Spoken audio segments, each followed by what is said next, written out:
Blanche-Neige. Un jour de plein hiver, une reine était assise à sa fenêtre, encadrée de bois d'ébène, et cousait. Tout en tirant l'aiguille, elle regardait voler les blancs flocons. Elle se piqua au doigt, et 3 gouttes de sang tombèrent sur la neige.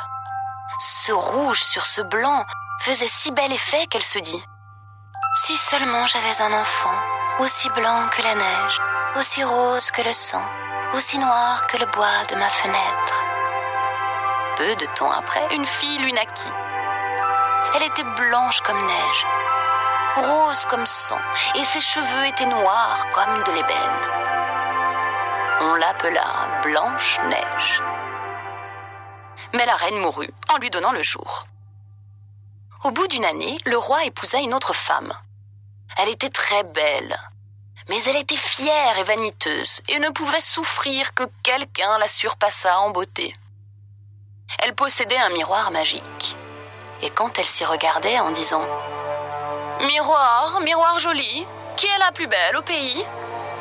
Le miroir répondait « Madame la reine, vous êtes la plus belle au pays. » Et elle était contente.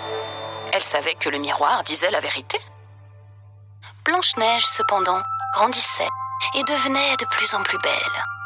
Quand elle eut atteint ses 17 ans, elle était déjà plus jolie que le jour et plus belle que la reine elle-même. Un jour que celle-ci demandait au miroir « Miroir, miroir joli, qui est la plus belle au pays ?» Celui-ci répondit « Madame la reine, vous êtes la plus belle ici, mais Blanche-Neige est encore 1000 fois plus belle. » La reine en fut épouvantée. À partir de là, chaque fois qu'elle apercevait Blanche-Neige, son cœur se retournait dans sa poitrine, tant elle éprouvait de haine à son égard. Elle en avait perdu le repos, le jour et la nuit. Elle fit venir un chasseur et lui dit « Emmène l'enfant dans la forêt. Je ne veux plus la voir. Tue-la et rapporte-moi pour preuve de sa mort ses poumons et son foie. » Le chasseur obéit et conduisit Blanche-Neige dans le bois. Mais quand il eut dégainé son poignard pour en percer le cœur innocent de la jeune fille, celle-ci se mit à pleurer et dit « Oh, cher chasseur, laisse-moi la vie. Je m'enfoncerai au plus profond de la forêt et ne rentrerai jamais à la maison. » Le chasseur eut pitié d'elle et dit « Sauve-toi, pauvre enfant. » Mais il songeait « Les bêtes de la forêt auront tôt fait de te dévorer. » Un marcassin passait justement. Le chasseur le tua de son poignard, prit ses poumons et son foie et les apporta à la reine comme preuve de la mort de Blanche-Neige. Le cuisinier reçut ordre de les apprêter et la méchante femme les mangea, s'imaginant qu'ils avaient appartenu à Blanche-Neige. La pauvre petite, elle, était au milieu des bois toute seule. Sa peur était si grande qu'elle regardait toutes les feuilles de la forêt sans savoir ce qu'elle allait devenir. Elle se mit à courir sur les cailloux pointus et à travers les épines. Les bêtes sauvages bondissaient autour d'elle, mais ne lui faisaient aucun mal. Elle courut jusqu'au soir, aussi longtemps que ses jambes purent la porter. Elle aperçut alors une petite maison et y pénétra pour s'y reposer. Dans la maisonnette, tout était minuscule, gracieux et propre.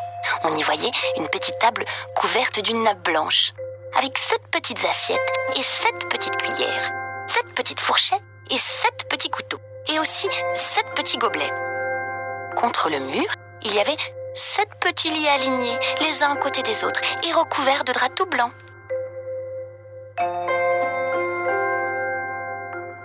Blanche-Neige avait si faim et si soif qu'elle prit dans chaque assiette un peu de légumes et de pain et but une goutte de vin dans chaque gobelet, car elle ne voulait pas manger la portion tout entière de l'un des convives. Fatiguée, elle voulut ensuite se coucher. Mais aucun des lits ne lui convenait.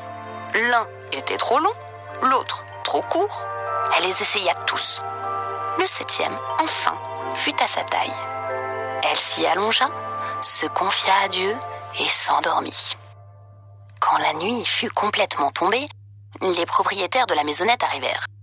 C'étaient 7 nains, qui, dans la montagne, travaillaient à la mine. Ils allumèrent leurs 7 petites lampes Et quand la lumière illumina la pièce, ils virent que quelqu'un y était venu, car rien n'était plus tel qu'il l'avait laissé. Le premier dit « Qui s'est assis sur ma petite chaise ?» Le deuxième « Qui a mangé dans ma petite assiette ?» Le troisième « Qui a pris de mon pain ?» Le quatrième « Qui a mangé de mes légumes ?» Le cinquième « Qui s'est servi de ma fourchette ?» Le sixième « Qui a coupé avec mon couteau ?» Le septième « Qui a bu dans mon gobelet ?» Le premier, en se retournant, vit que son lit avait été rangé. « Qui a touché à mon lit ?» dit-il. Les autres s'approchèrent en courant et chacun s'écria « Dans le mien aussi, quelqu'un s'est couché !» Mais le septième, quand il regardait son lit, il vit Blanche-Neige endormie. Il appela les autres, qui vinrent bien vite et poussèrent des cris étonnés. Ils prirent leurs 7 petites lampes et éclairèrent le visage de Blanche-Neige. « Seigneur Dieu !» s'écrièrent-ils. « Que cet enfant est joli !» Ils en eurent tant de joie qu'ils ne l'éveillèrent pas et la laissèrent dormir dans le petit lit. Le 7e des nains coucha avec ses compagnons 1 heure avec chacun et la nuit passa ainsi. Au matin, Blanche-Neige s'éveilla. Quand elle vit les 7 nains, elle s'effraya. Mais ils la regardaient avec amitié et posaient déjà des questions. « Comment t'appelles-tu »« Je m'appelle Blanche-Neige, répondit-elle. »« Comment es-tu venue jusqu'à nous ?» Elle leur raconta que sa belle-mère avait voulu la faire tuer, mais que le chasseur lui avait laissé la vie sauve, et qu'elle avait ensuite couru tout le jour, jusqu'à ce qu'elle trouvât cette petite maison. Les nains lui dirent « Si tu veux t'occuper de notre ménage, faire à manger, faire les lits, laver, coudre et tricoter, si tu tiens tout en ordre et en propreté, tu pourras rester avec nous, et tu ne manqueras de rien. »« D'accord, de tout mon cœur, » dit Blanche-Neige. Et elle resta auprès d'eux. Elle s'occupa de la maison. Le matin, les nains partaient pour la montagne, où ils arrachaient le fer et l'or. Le soir, ils s'en revenaient, et il fallait que leur repas fût prêt. Toute la journée, la jeune fille restait seule. Les bons petits nains l'avaient mise en garde. « Méfie-toi de ta belle-mère. Elle saura bientôt que tu es ici. Ne laisse entrer personne. » La reine, cependant, après avoir mangé les poumons et le foie de Blanche-Neige, s'imaginait qu'elle était redevenue la plus belle de toutes. Elle se mit devant son miroir et demanda « Miroir, miroir joli, qui est la plus belle au pays ?» Le miroir répondit « Madame la reine, vous êtes la plus belle ici, mais par-delà les monts des reins, auprès des gentils petits nains, Blanche-Neige est 1000 fois plus belle. » La reine en fut bouleversée. Elle savait que le miroir ne pouvait mentir. Elle comprit que le chasseur l'avait trompée et que Blanche-Neige était toujours en vie. Elle se creusa la tête pour trouver un nouveau moyen de la tuer, car aussi longtemps qu'elle ne serait pas la plus belle au pays, elle savait que la jalousie ne lui laisserait aucun repos. Ayant finalement découvert un stratagème, elle se farda le visage et s'habilla comme une vieille marchande ambulante. Elle était méconnaissable. Ainsi déguisée, elle franchit les 7 montagnes derrière lesquelles vivaient les 7 nains. Elle frappa à la porte et dit « J'ai du beau, du bon à vendre. » Blanche-Neige regarda par la fenêtre et dit « Bonjour, chère madame, qu'avez-vous à vendre ?»« De la belle, de la bonne marchandise, répondit-elle. Des corselets de toutes les couleurs. » Elle lui en montra un tressé de soie multicolore. « Je peux bien laisser entrer cette honnête femme, se dit Blanche-Neige. » Elle déverrouilla la porte et acheta le joli corselet. « Enfant, dit la vieille, comme tu t'y prends. Viens, je vais te l'ajuster comme il faut. » Blanche-Neige était sans méfiance. Elle se laissa passer le nouveau corselet. Mais la vieille serra rapidement et si fort que la jeune fille perdit le souffle et tomba comme morte. « Et maintenant, tu as fini d'être la plus belle, » dit la vieille en s'enfuyant. Le soir, peu de temps après, les 7 nains rentrèrent à la maison. Quel effroi fut le leur lorsqu'ils virent leur chère Blanche-Neige étendue sur le sol, immobile et sans vie. Ils la soulevèrent et virent que son corselet la serrait trop. Ils en coupèrent vite le cordonnet. La jeune fille commença à respirer doucement et peu à peu, elle revint à elle. « Quand les nains apprirent ce qui s'était passé, ils dirent « La vieille marchande n'était autre que cette mécréante de reine. Garde-toi de laisser entrer quelqu'un quand nous ne sommes pas là. » La méchante femme, elle, dès son retour au château, s'était placée devant son miroir et avait demandé « Miroir, miroir joli, qui est la plus belle au pays ?» Une nouvelle fois, le miroir avait répondu « Madame la reine, vous êtes la plus belle ici.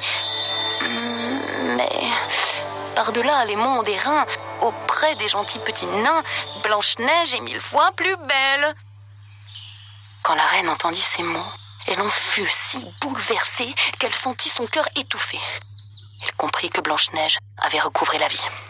« Eh bien, dit-elle, je vais trouver quelque moyen qui te fera disparaître à tout jamais. » Par un tour de sorcellerie qu'elle connaissait, elle empoisonna un peigne. Elle se déguisa à nouveau et prit l'aspect d'une autre vieille femme. Elle franchit ainsi les 7 montagnes en direction de la maison des 7 nains, frappa à la porte et cria « Bonne marchandise à vendre !»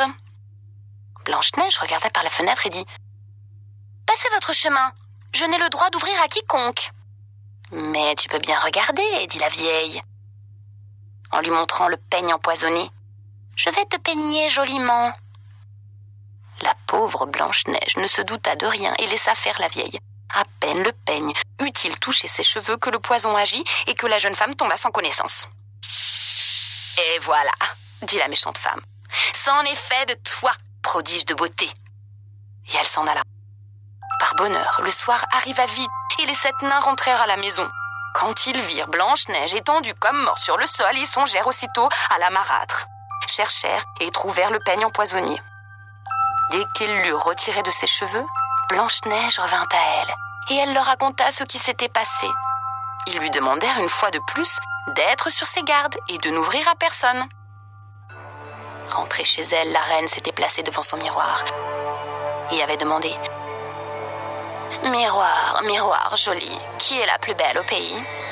Comme la fois précédente, le miroir répondit « Madame la reine, vous êtes la plus belle ici, mais par-delà les monts des reins, auprès des gentils petits nains, Blanche-Neige est 1000 fois plus belle. » Quand la reine entendit cela, elle se mit à trembler de colère. « Il faut que Blanche-Neige meure !» s'écria-t-elle. « Dussé-je en périr moi-même ?» Elle se rendit dans une chambre sombre et isolée, où personne n'allait jamais, et y prépara une pomme empoisonnée. Extérieurement, elle semblait belle, blanche et rouge, si bien qu'elle faisait envie à quiconque la voyait. Mais il suffisait d'en manger un tout petit morceau pour mourir. Quand tout fut prêt, la reine se farda le visage et se déguisa en paysanne. Ainsi transformée, elle franchit les 7 montagnes pour aller chez les 7 nains. Elle frappa à la porte. Blanche-Neige se pencha à la fenêtre et dit « Je n'ai le droit de laisser entrer quiconque ici. Les 7 nains me l'ont interdit. »« D'accord, » répondit la paysanne. « J'arriverai bien à vendre mes pommes ailleurs. Mais je vais t'en offrir une. »« Non, » dit Blanche-Neige. « Je n'ai pas le droit d'accepter quoi que ce soit. »« Aurais-tu peur d'être empoisonnée ?» demanda la vieille. « Regarde, je partage la pomme en 2. Tu mangeras la moitié qui est rouge, moi celle qui est blanche. » La pomme avait été traitée avec tant d'art que seule la moitié rouge était empoisonnée. Blanche-Neige regarda le fruit avec envie, et comme elle vit que la paysanne en mangeait, elle ne put résister plus longtemps. Elle tendit la main et prit la partie empoisonnée de la pomme. À peine y eut-elle mis les dents qu'elle tomba morte sur le sol. La reine la regarda de ses yeux méchants, ricana et dit « Blanche comme neige, rose comme sang, noire comme ébène. Cette fois-ci, les nains ne pourront plus te réveiller. » Et quand elle fut de retour chez elle, elle demanda au miroir « Miroir, miroir joli, qui est la plus belle au pays ?» Celui-ci répondit enfin « Madame la reine, vous êtes la plus belle au pays. » Et son cœur jaloux trouva le repos, pour autant qu'un cœur jaloux puisse le trouver.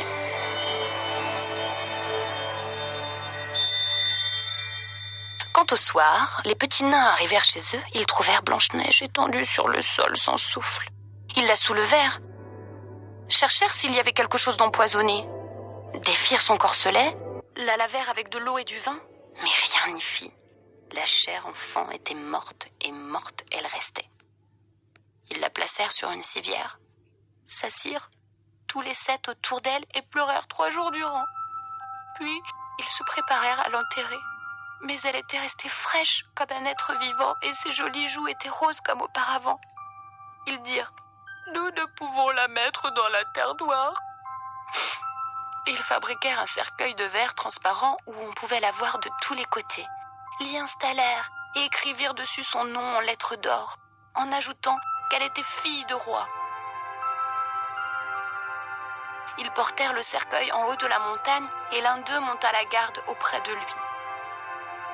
Longtemps, Blanche-Neige resta ainsi dans son cercueil, toujours aussi jolie. Il arriva qu'un jour, un prince, qui chevauchait par la forêt, s'arrêta à la maison des nains pour y passer la nuit.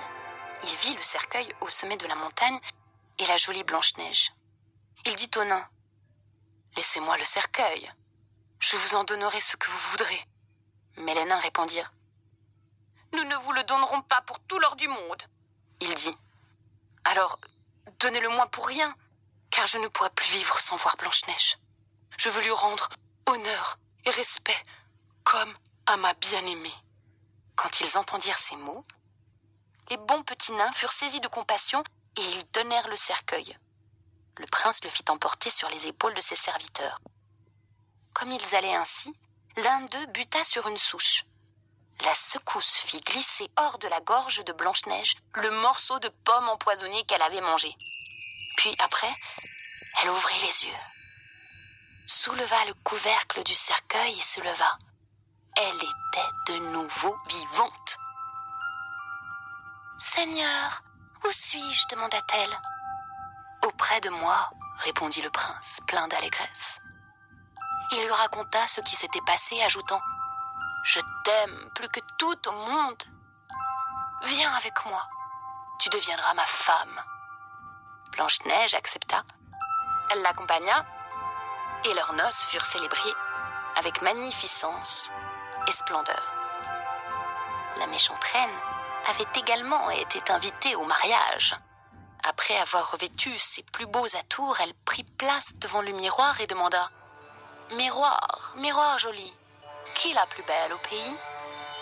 Le miroir répondit « Madame la reine, vous êtes la plus belle ici, mais la jeune souveraine est 1000 fois plus belle. » La méchante femme proféra un affreux juron et elle eut peur, si peur,